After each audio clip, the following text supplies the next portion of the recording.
Assalamualaikum warahmatullahi wabarakatuh. Oke, kami dari kelompok 3 ingin mempresentasikan hasil proyek kami yang telah kami buat. Oke, sebelum ingin mempresentasikan, kami ingin memperkenalkan anggota-anggota kelompoknya dulu. Pertama ada saya sendiri, Franz Daniel Chandra dengan NPM 2021 4350 2024.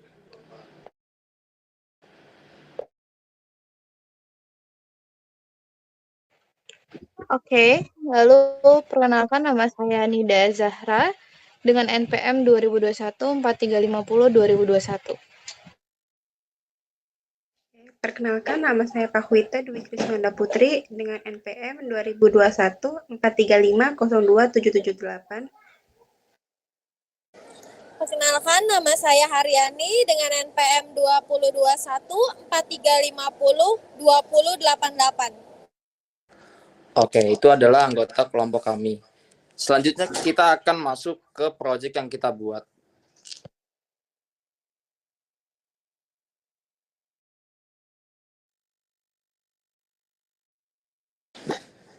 Di sini kita akan masuk ke form login yang akan dijelaskan oleh Nida Zahra. Ya, jadi yang pertama sebelum kita masuk ke dalam aplikasi sistem informasi sumber daya manusia yang kita buat, kita masuk ke halaman login dulu. Di sini ada username dan juga password. Akan kita masukkan.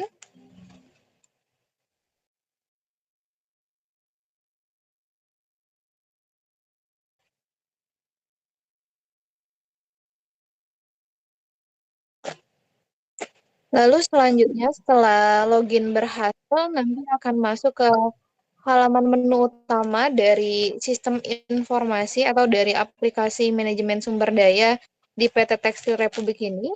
Lalu di bagian samping kiri ada menu navbar, yaitu master data, transaksi, laporan, dan juga about atau tentang kelompok kami ataupun PT Tekstil Republik.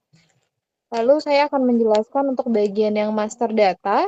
Master data ini ada 3 bagian, yaitu master data departemen, master data jabatan, dan juga master data karyawan. Yang pertama, untuk master data departemen,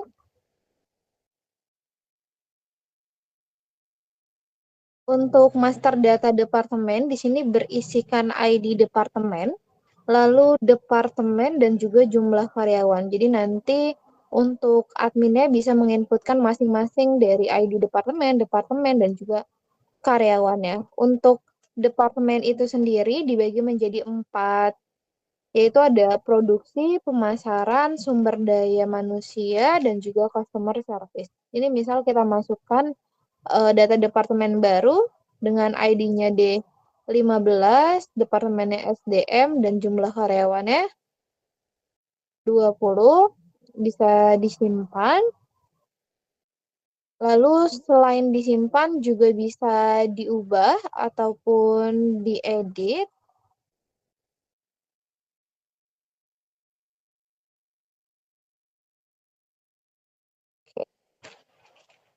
Bisa dihapus juga, selain bisa diedit juga bisa dihapus juga. Jadi ada button simpan, button ubah, dan juga button hapus.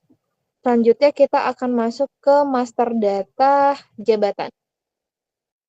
Untuk master data jabatan kurang lebih hampir sama dengan master data departemen, yaitu ada ID jabatan, jabatan itu sendiri, dan juga gaji pokok. Untuk jabatan di sini dibagi menjadi 3, yaitu ada manajer, HRD, dan juga staff.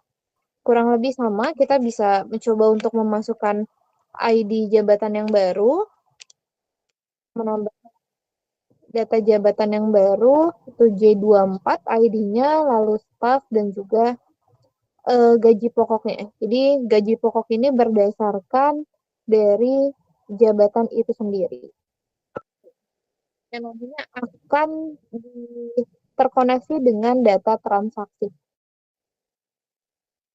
Sama seperti tadi, bisa di-save, nanti masuk ke dalam tabel, bisa diubah atau diedit, dan juga bisa dihapus. Sekarang masuk ke data master data karyawan. Untuk master data karyawan di sini itu ada ID pegawai, nama pegawai, jenis kelamin, tanggal lahir, alamat, nomor telepon, departemen dan juga jabatan. Untuk data departemen dan juga data jabatan ini berasal dari master data sebelumnya. Master data departemen dan juga master data jabatan. Jadi kita bisa coba untuk memasukkan atau menambahkan satu data karyawan baru. Kalau ID pegawainya 7, lalu nama pegawainya Rahim. Misalnya laki-laki, kita bisa memilih tanggal lahirnya. Oke, lalu alamatnya juga bisa kita ketikkan sendiri, kita bisa masukkan sendiri.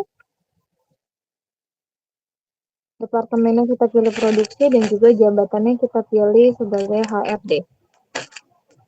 Sama, kita bisa save untuk menghasilkan data karyawan yang baru. Nanti bisa kita ubah atau kita edit kalau misalnya ada data yang salah dan juga bisa kita hapus. Selanjutnya untuk master data transaksi akan dijelaskan oleh Pak Wita.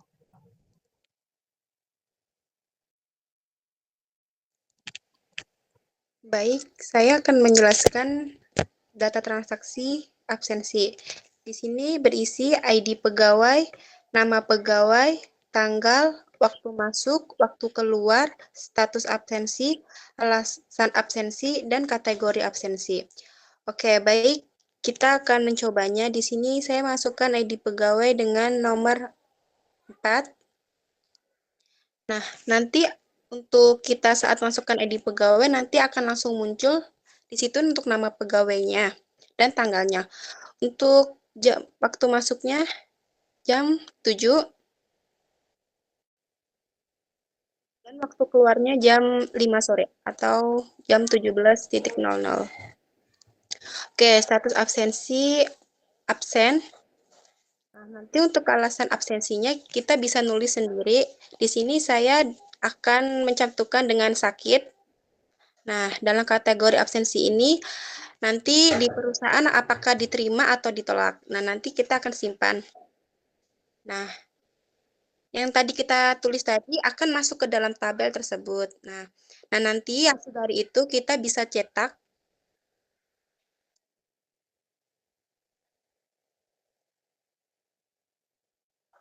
Oke, nah ini hasil dari form absensi laporan yang data pegawai yang tidak masuk. Oke, selanjutnya ada transaksi cuti. Nah, dalam transaksi cuti ini berisi dengan ID pegawai, nama pegawai, departemen, jabatan, tanggal mulai, tanggal selesai, alasan cuti, keterangan, dan status cuti. Oke, dengan contoh saya akan memilih ID pegawai dengan nomor 6. Nah, akan berisi dengan nama pegawai seperti akan langsung berisi nama pegawai, departemen, jabatan, tanggal mulai, dan tanggal selesai. Oke, baik. Nanti tanggal selesainya kita bisa memilih sesuai dengan karyawannya tersebut. Oke, dengan alasan cutinya, izin pribadi, dengan keterangan dirawat, dengan status cutinya kita pilih aktif. Oke, nanti kita bisa simpan dan data yang kita masukkan tadi akan tersimpan di tabel. Nah, kita bisa cetak hasil dari data tersebut. Nah, berikut hasil dari laporan cuti pegawai tersebut. Nah, oke. Oke, selanjutnya untuk data gaji akan dijelaskan oleh Frans Daniel. Baik, selanjutnya kita akan masuk ke form transaksi gaji. Kita klik di sini form transaksi gaji. Oke, di sini seperti biasa inputannya ada ID pegawai, nama pegawai, departemen, jabatan, tanggal penggajian, gaji pokok, insentif, potongan, serta total gaji bersih. Contohnya kita akan menginput salah satu datanya, misalnya kita pilih ID pegawainya itu dengan ID pegawai 6.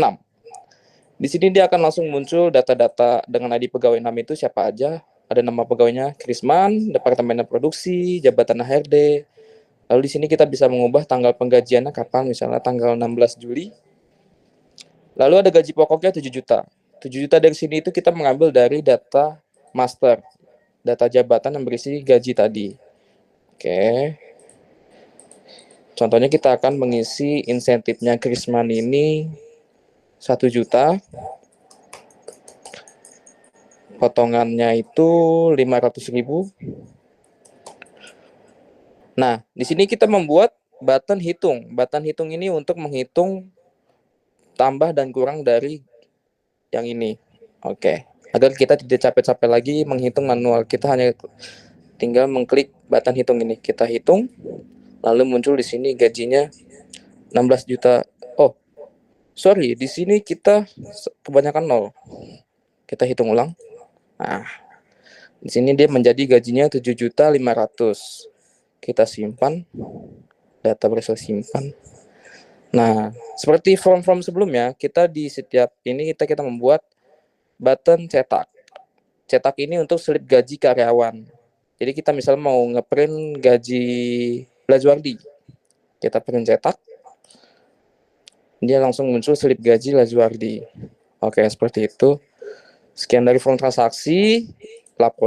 Laporan selanjutnya akan dijelaskan oleh Haryani.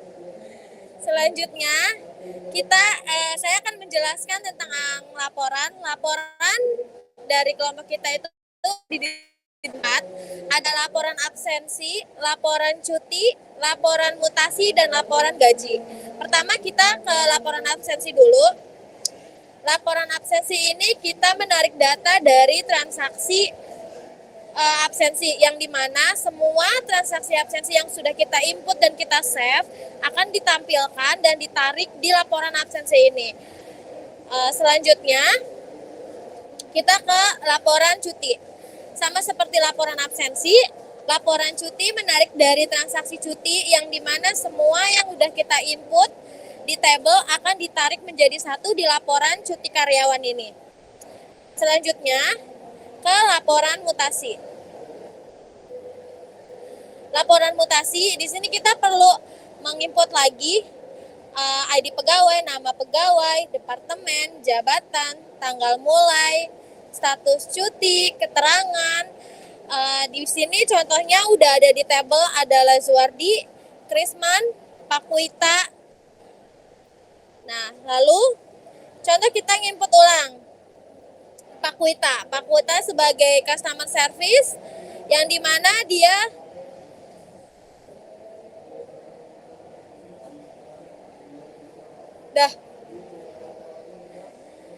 kita input ulang dengan ID pegawai 1, yaitu Nida, dengan departemen produksi, jabatannya manajer, tanggal mulainya 1 Juli 2024, statusnya aktif, dimana kalau misalnya kita klik simpan akan langsung masuk ke table data mutasi. Nah, semua table data mutasi ini bisa kita print dengan kita klik cetak semua. Nah, contohnya seperti ini. Jadi semua yang ada di table data mutasi akan ketarik semua jadi satu. Tapi kalau misalkan kita mau pilih yang bagian Pakuita aja, kita tinggal klik table Pakuita, lalu klik pilihan cetak. Jadi yang kecetak hanya Pakuita saja untuk surat mutasinya.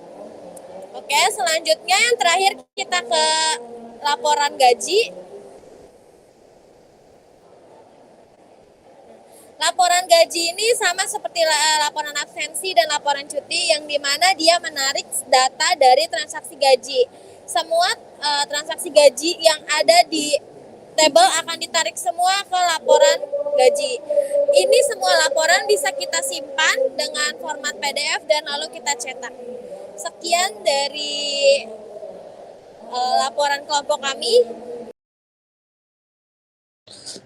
Baik. Sekian dari presentasi proyek kelompok kami. Kurang lebihnya mohon maaf. Wassalamualaikum warahmatullahi wabarakatuh.